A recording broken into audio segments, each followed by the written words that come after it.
ایران میں چونکہ منصور نام کے ایک ایرانی شہزادے نے تیمور کے خلاف بغاوت کر دی تھی،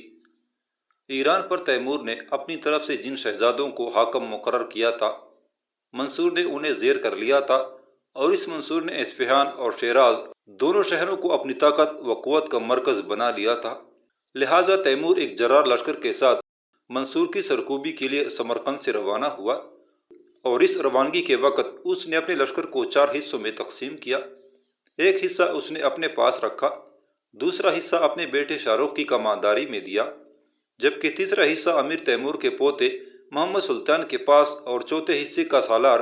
امیر تیمور کا دوسرا پوتا اور محمد سلطان کا بھائی پیر محمد تھا۔ یوں اس لشکر نے ایرانی بغاوتوں کو فروغ کرنے کے لیے سمرقند سے کوچ کیا۔ ایرانی سرحد کے قریب اس لشکر پر جو پہلی افتاد پڑی وہ یہ تھی کہ راستے میں ایک بہت بڑے گروہ نے بھوکے بھیڑیوں کی طرح تیمور کے لشکر پر حملہ کر دیا، اور یہ سب حملہ آور حشیش کے نشے میں بری طرح دھت تھے۔ لیکن جواب میں تیمور بھی ان پر ایسی خونخواری اور بے باکی سے حملہ آور ہوا کہ اس سارے گروہ کو اس نے تہہ تیغ کر دیا، اور ان لوگوں کے کوہستانی نشیمن کو بھی اس نے تباہ و برباد کر کے رکھ دیا۔ حشیشین کے اس گروہ کا صفائی کرنے کے بعد تیمور بڑی تیزی سے آگے بڑھا تھا۔ دوسری طرف منصور کو جب تیمور کے آنے کی خبر ہوئی تو وہ کوئی زیادہ فکرمند نہ ہوا، اس لیے کہ وہ تیمور سے ایسی ہی توقع رکھتا تھا۔ اس کے علاوہ وہ اپنی جنگی تیاریاں مکمل کر چکا تھا،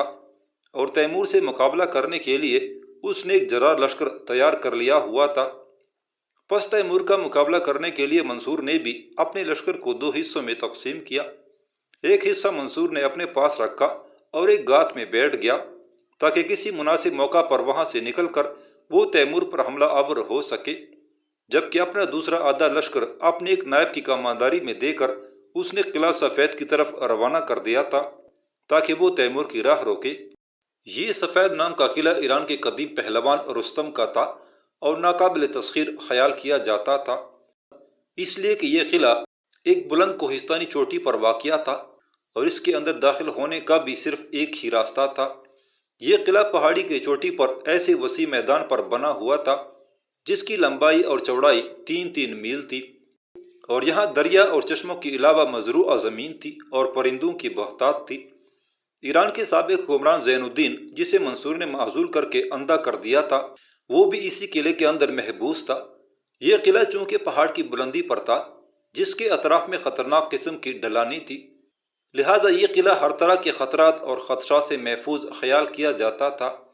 اس کے علاوہ ان خطرناک ڈھلانوں ہی کے باعث اس قلعے پر منجنیقوں کے ذریعے پتھر بھی نہ پھینکے جا سکتے تھے، اور نہ ہی اس کوہستانی سلسلے کے اندر سرنگیں کھود کر آگے بڑھنا ممکن تھا۔ اسی لیے کسی بادشاہ نے آج تک اس قلعے کا محاصرہ تک کرنے کا خیال نہ کیا تھا، اور پھر اس قلعے کی طرف جانے والے راستے اس قدر تنگ اور دشوار گزار تھے کہ ان راستوں کے ذریعے قلعہ شکن آلات اوپر نہ لے جائے جا سکتے تھے، اور اوپر جانے والے یہ راستے ایسے تنگ تھے کہ صرف 3 آدمی بآسانی 3000 کے لشکر کو اوپر چڑھنے سے روک سکتے تھے۔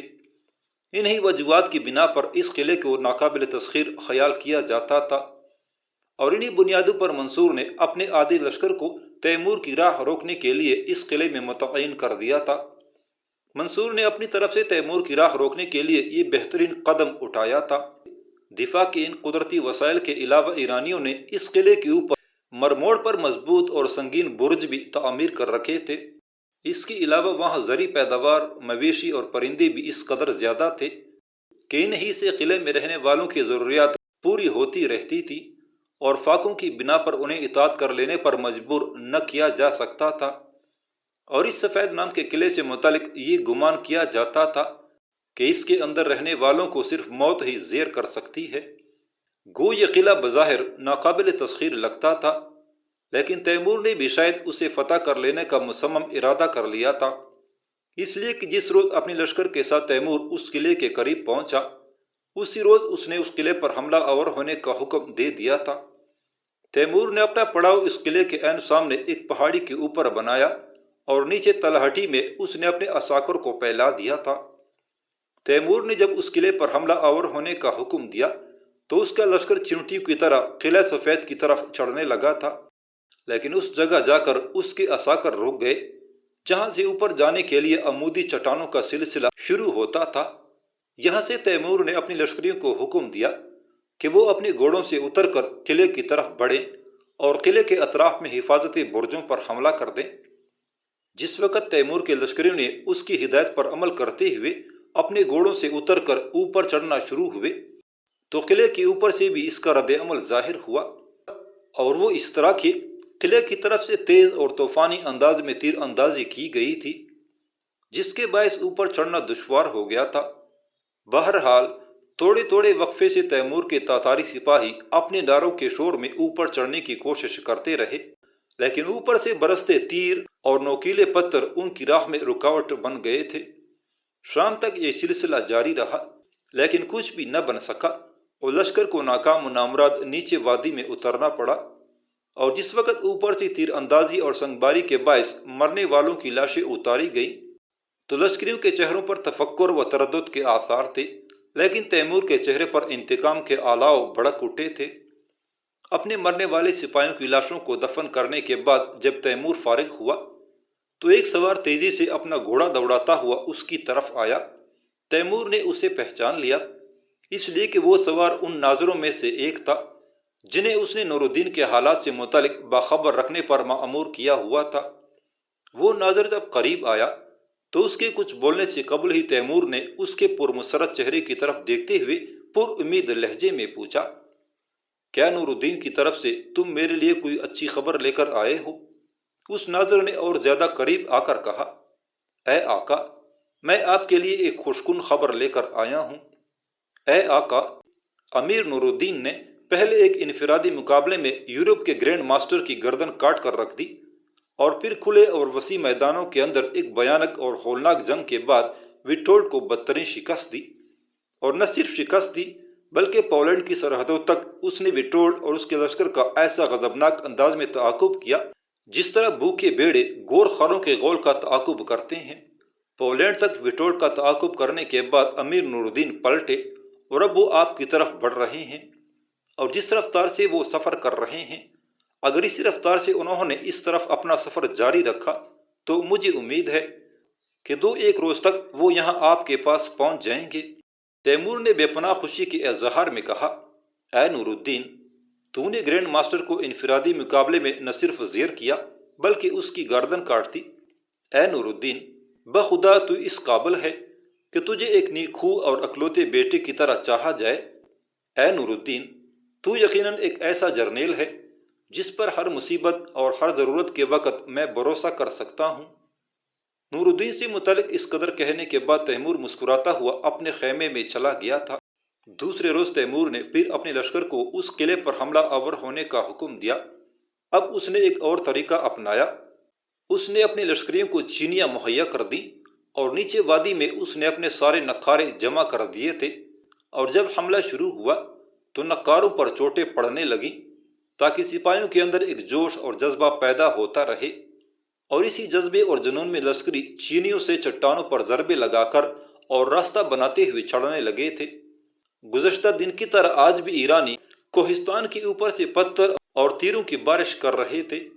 لیکن تیمور کے سپاہی اپنے سروں پر ڈالے رکھ کر اپنے اپنے کام میں مصروف رہے اور قلعے کے ایک برج کو ہدف بناتے ہوئے آگے بڑھنے لگے تھے۔ اچانک کوہستانوں کے اوپر ایک آواز بلند ہوئی، امیر فتح مند ہوا اور اس کے سامنے ایرانی زیر ہو گئے۔ تیمور اور اس کے سارے لشکریوں نے دیکھا، یہ اعلان مشہور سالار آک بوغا کر رہا تھا۔ وہ اس وقت تقریباً 200 فٹ کی بلندی پر چٹانوں کے اوپر ایک کوہستانی چوٹی پر اس راستے کے قریب تھا جو قلعے کے اوپر جاتا تھا۔ تیمور آک بوغا کی اس کارگزاری پر بے حد خوش ہوا اور اپنے بیٹے شاہ رخ کو اس سمت سے آگے بڑھنے کا حکم دیا تھا۔ اب آک بوغا اس ایرانی برج پر تیر برسانے لگا تھا جو اس کے قریب ہی تھا۔ اس دوران شاہ رخ بھی اپنے لشکر کے ساتھ وہاں پہنچ گیا اور ایرانی فوج کی طرف پیش قدمی شروع کر دی تھی۔ پھر تاتاری اس راستے سے بادلوں کے اندر گھس جانے والی شفق، پھیلتی روشنیوں اور دبی سیاہیوں میں صبح کی کرن کی طرح بڑھتے چلے گئے تھے۔ تاتاریوں کو اب وہ راستہ ہاتھ آ گیا تھا جس کے ذریعے وہ کوہستان کے اوپر جا سکتے تھے۔ ایرانی بھی جان گئے تھے کہ تاتاری اوپر آنے والے راستے پر قابض ہو گئے ہیں۔ لہٰذا انہوں نے سنگباری اور تیر اندازی میں اور زیادہ شدت پیدا کر دی تھی، لیکن تاتاریوں نے اس کی کوئی پرواہ نہ کی اور ڈالے سروں پر رکھے وہ آگے بڑھتے رہے۔ پھر لمحہ بلمحہ ایرانی بیتتی اداس شام صعوبتوں کے سلسلے، سلگتی تپش، شدت فراق، بے اساس امیدوں اور دائمی تکن کا شکار ہوتے دکھائی دینے لگے تھے، جبکہ دوسری طرف تاتاری اپنے حوصلے بلند رکھے ہوئے تھے اور وہ سرکتی پرچائیوں، تباہی کے تازہ بوسوں، غم کی الغار، برق کے طوفان، گونگے ساگروں کی طرح بڑھتے چلے آ رہے تھے۔ اس سمے ان کی آنکھیں فتح کی امیدوں کے باعث بوجھل تھیں اور ان کی سفاک تلواروں کی دھار راستے میں آنے والی ہر شے کو ریگِ صحرا کی طرح اڑاتی چلی جا رہی تھی۔ دوسری طرف منصور بھی اپنے لشکر کے ساتھ اس قلعے کے قریب ذرا فاصلے پر پڑاؤ کر کے گات میں بیٹھ گیا تھا۔ اسے امید تھی کہ تیمور اس قلعے کو فتح نہ کر سکے گا،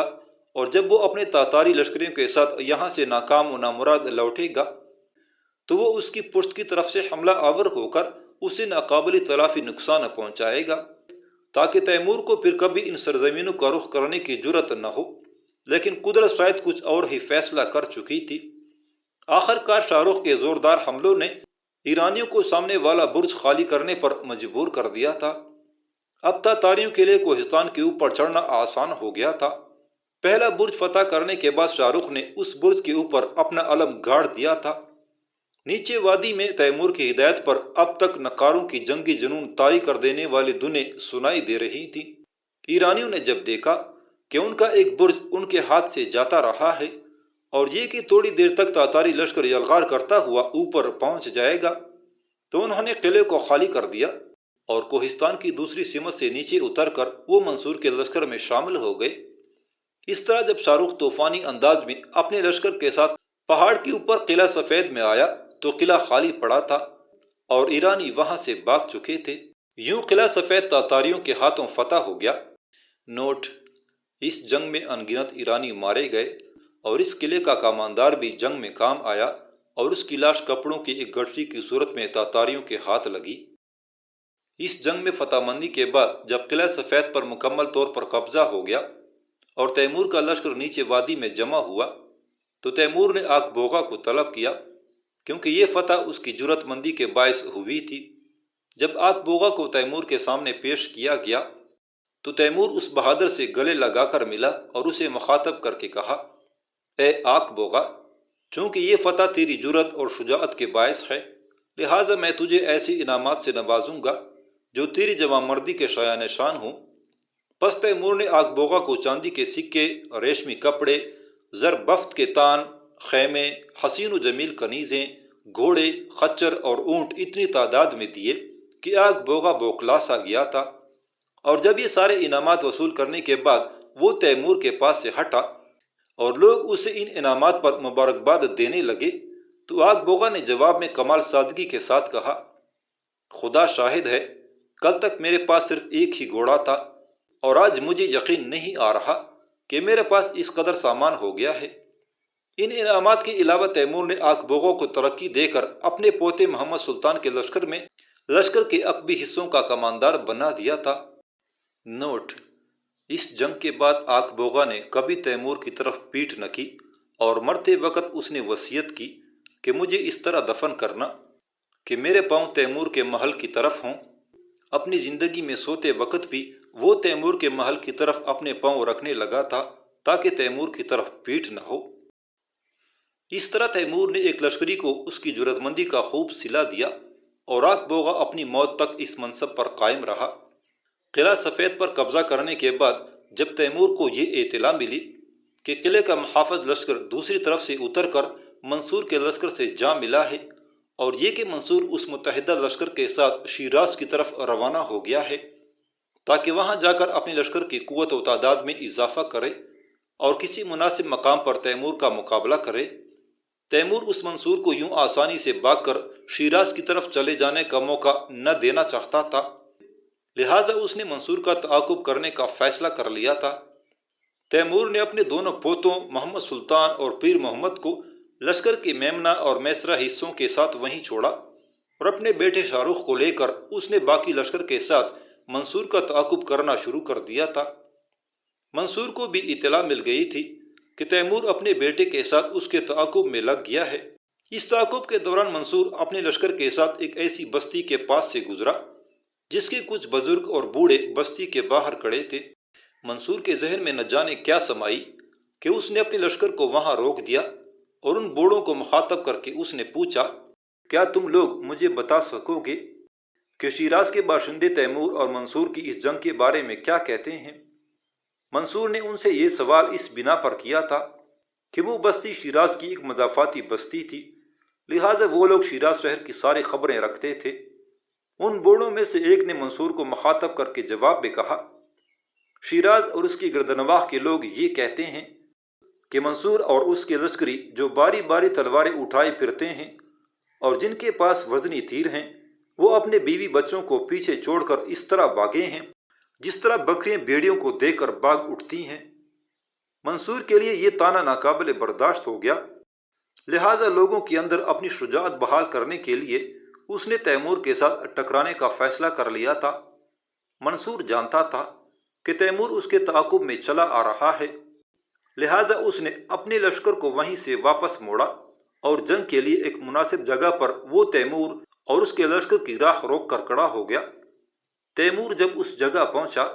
جہاں منصور اپنے لشکر کے ساتھ گھات لگا کر بیٹھا تھا تو اچانک اپنی اس کمین گاہ سے نکل کر منصور نے اس پر حملہ کر دیا تھا، اور یہ حملہ ایسا تھا کہ منصور نے تیمور کے لشکر کو ہلا کر رکھ دیا تھا، اور ایک بار اس نے تیمور کے لشکر کی صفوں کو درہم برہم کر کے رکھ دیا تھا۔ گو اس حملے کے وقت تیمور اپنے لشکر کے عقبی حصے میں تھا، لہٰذا اس نے بھی اس حملے کی سختی کو بری طرح محسوس کیا تھا۔ تیمور اس حملے کی وجہ سے اپنی جگہ پریشان اور پراگندہ سا کھڑا تھا کہ اس نے دیکھا کہ اس کے دائیں پہلو سے ایک اور لشکر نمودار ہوا۔ اس لشکر کا سردار اس کے آگے آگے تھا۔ اس نے اپنے چہرے پر اپنی خود کا نقاب گرایا ہوا تھا، لہٰذا تیمور اسے پہچان نہ سکا تھا کہ اس نئے آنے والے لشکر کے سردار نے منصور کے لشکر پر حملہ آور ہو کر ان کا خاتمہ کرنا شروع کر دیا تھا۔ جہاں تھوڑی دیر قبل تک منصور کا لشکر غالب آتا دکھائی دے رہا تھا، وہاں اب نئے لشکر کے حملہ آور ہونے کے باعث منصور کے لشکری اپنی جانیں بچانے کی خاطر ادھر ادھر بھاگ رہے تھے۔ منصور نے جب دیکھا کہ اس نئے حملہ آور کی وجہ سے اس کی ساری تدبیریں ناکام ہو گئی ہیں، تو اس نے ایک نئی اور انوکھی تدبیر اپنائی۔ اپنے لشکر کے عمدہ ترین سپاہیوں پر مشتمل اس نے فی الفور ایک نیا لشکر ترتیب دیا، اور اس لشکر کے ساتھ ایک مختصر ترین چکر کاٹتا ہوا وہ تاتاری لشکر کی پشت پر نمودار ہوا تھا۔ منصور کا ارادہ یہ تھا کہ تیمور پر ایک زوردار حملہ کر کے وہ تیمور کو قتل کر دے، اور اس کے قتل ہو جانے کے بعد نہ صرف یہ کہ اس کی فتح یقینی ہے، بلکہ اسے ہمیشہ ہمیشہ کے لیے تاتاریوں کی ترک تاز اور یلغار سے نجات مل جائے گی۔ اس مقصد کو حاصل کرنے کے لیے منصور اس نئے لشکر کے ساتھ طوفانی انداز مار داڑ کرتا ہوا تاتاری لشکر کی پشت پر اس جگہ آ پہنچا جہاں پر تیمور اپنے محافظ دستوں کے ساتھ موجود تھا۔ تیمور کو منصور کی اس طرف آنے کی توقع نہ تھی، اور نہ ہی وہ اس طرف متوجہ تھا جس سمت سے منصور حملہ آور ہوا تھا۔ منصور نے آن کی آن میں تیمور کے ارد گرد پھیلے سپاہ اور اس کے محافظ دستوں کو اپنے لشکر کے ساتھ الجھا کر رکھ دیا، اور خود وہ اپنے محافظ دستوں کے ساتھ ایک طرح سے سر پر کفن باندھ کر تیمور کے سر پر جا نمودار ہوا۔ اب تیمور کے اطراف میں تاتاری اور ایرانی ہولناک انداز میں برسر پیکار ہو چکے تھے۔ منصور جب اچانک تیمور کے محافظوں کو تہ تیغ کرتا ہوا عین تیمور کے سامنے آ نمودار ہوا تو تیمور بوکلا کر رہ گیا۔ تیمور اپنا ہاتھ فوراً پیچھے لے گیا تاکہ اپنے اس نیزہ بردار سے نیزہ لے کر جو ہر وقت تیمور کے ساتھ رہتا تھا، لیکن تیمور کو مایوسی ہوئی، اس لیے کہ ایرانی اس نے نیزہ بردار کا پہلے ہی خاتمہ کر چکے تھے، لہٰذا اس کا نیزہ بردار اپنی جگہ پر نہ تھا۔ اس موقع پر تیمور بری طرح مایوسی اور خدشات کا شکار ہو کر رہ گیا تھا۔ نیزہ بردار کی طرف سے مایوس ہو جانے کے بعد تیمور فوراً اپنی تلوار بے نیام کر کے منصور کے مقابلے میں مستعد ہو جانا چاہتا تھا، پر اس کی تلوار نکالنے سے قبل ہی منصور نے اپنی تلوار کا وار کر دیا تھا۔ تیمور کی گرفت میں ڈال بھی نہ تھی، لہٰذا منصور کے اس وار سے بچنے کے لیے اس نے اپنا سر آگے کر دیا، اور منصور کے وار کو اس نے اپنے آہنی خود پر لیا۔ منصور کی تلوار تیمور کے فولادی خود سے ٹکرائی اور پھسل کر تیمور کی زرہ پر جا لگی، اور چونکہ تیمور کی زرہ مضبوط کڑیوں کی بنی ہوئی تھی لہٰذا تیمور کو کوئی نقصان نہ پہنچا تھا۔